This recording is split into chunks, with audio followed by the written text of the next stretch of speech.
Pawan Kalyan, the first samurai of Andhra Pradesh and the tiger of martial arts.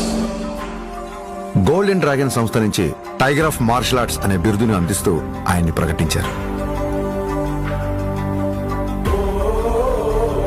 As an honor for it, he is the first person in India being presented this.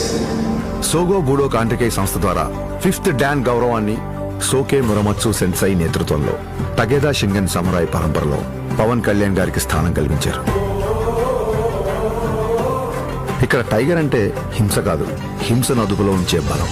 బలం అదుపులో ఉండాలని చెప్పడం ఆ బిరుదు యొక్క అర్థం. కళ్యాణ్ గారికి తెలుసు ఈ గౌరవం తన మార్షల్ ఆర్ట్స్ ప్రయాణంలో మరో కొత్త అధ్యాయం మాత్రమేనని. ఈ గౌరవం, గుర్తింపు ఆయన బాధ్యతను మరింత పెంచాయని చెప్పక్కర్లేదు. తన నమ్మకం ఒక్కటే, ఓ దేశపు సంపద అంటే నదులు, ఖనిజాలు, అరణ్యాలు మాత్రమే కాదు, కళలతో, క్రమశిక్షణతో తయారయ్యే యువత. అటువంటి వారే వికసిత్ భారత నిర్మాణ రూపకర్తలు. దృఢమైన శరీరం, చురుగైన బుద్ధి, బలమైన వ్యక్తిత్వాల వైపు దేశ యువత నడిపించడమే తన లక్ష్యం.